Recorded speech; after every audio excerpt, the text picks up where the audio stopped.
Me,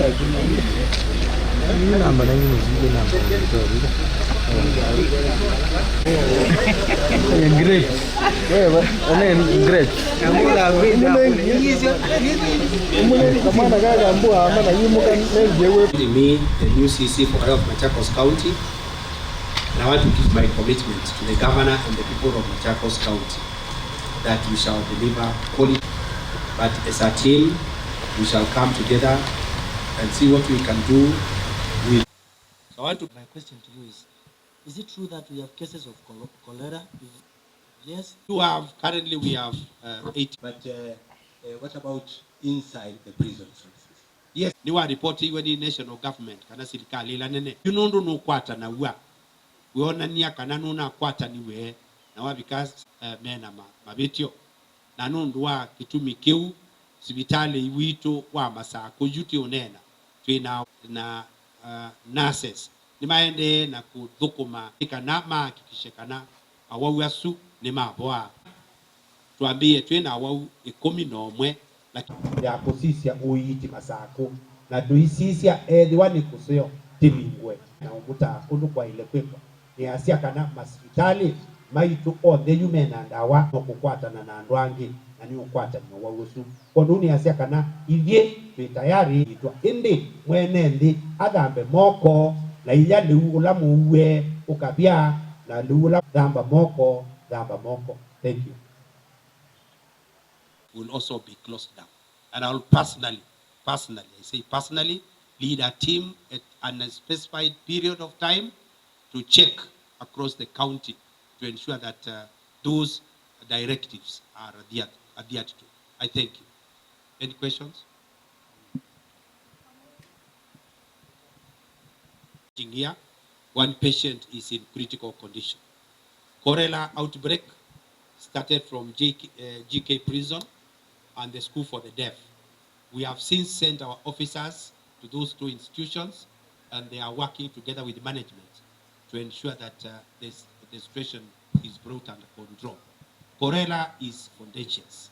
Therefore, maybe a prisoner was moved from one prison to another.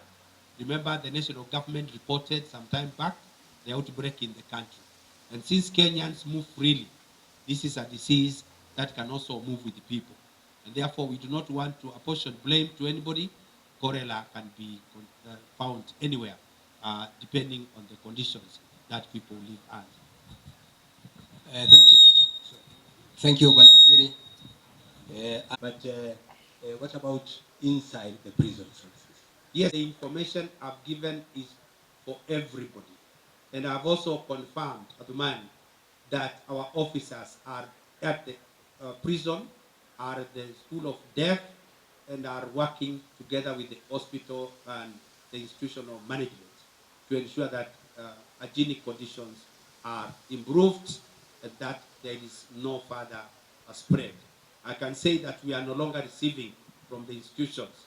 Therefore, we are also doing contact tracing because you know people who come into contact with the patients suffering from cholera can also be infected. What I would like to say is that on Monday, we have distributed enough supplies, medical supplies, to all sub-county and level 3 facilities, which are in wards. So we do not encourage patients to be moved to Machakos level 5. They should be managed at each facility, and only critical cases should be referred here, because the process of moving a patient from one place to another can also cause infections on the way. Therefore, patients are assured that we have sufficient medical supplies within the health institutions at their areas, but if there is any which has challenges, please do contact us and we shall provide a solution. When I say to both institutions, it means both institutions, GK Prison and the Kenya School for the Deaf. No, for now, we don't have cases in schools. We have cases which are here, 8 cases. That's what I've said. And I've said one patient is in critical condition. Just are doing whatever possible within their powers with the trust in God that the pulls through.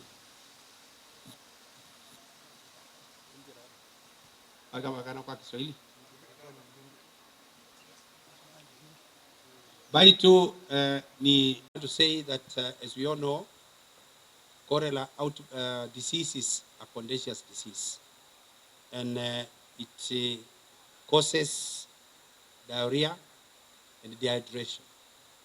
Further,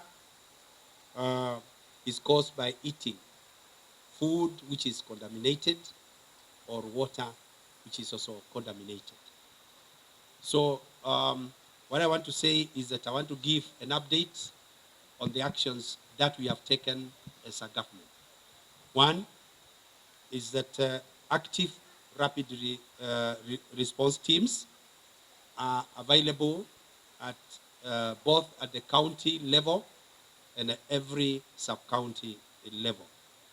What we are implementing is enhanced surveillance to ensure that we get laboratory testing, case management, risk communication, and we are also engaging the community. And further, we want to assure the public that we are doing everything possible to ensure that we contain further spread of the disease. Number three, we have also identified food and water quality surveillance, which is ongoing, and we are taking water samples, which we have taken from various counties where the disease has been reported. We are urging the public to ensure that they adhere to stringent hygiene practices at all levels. Number five, public sensitization is ongoing within the community, and we are urging our community health volunteers who are completely involved in this and are on the ground to ensure this reaches every village. Number six, public health officials are working around the clock to ensure that they give us feedback, they sensitize the public, and they respond where necessary. Now, order. I hereby wish to invoke Public Health Act and ban food hawking in Machakos County outlets within the counties, sub-counties, within the next 2 weeks. We shall review the process after 2 weeks because prevention is better than cure. And therefore, our public health officers have been instructed to go to the ground and ensure that any person caught selling food from this minute onwards is brought to book. Therefore, members of the public, those who get their income from hawking food, it's unfortunate that we've got to make this decision, but it's a temporary measure. It's not permanent. We shall review the situation in 2 weeks, and we shall advise the public appropriately. So, members of public are advised also to wash their hands, adhere to hygienic practices, and ensure that they take cooked food instead of going for food like salads where you are not sure.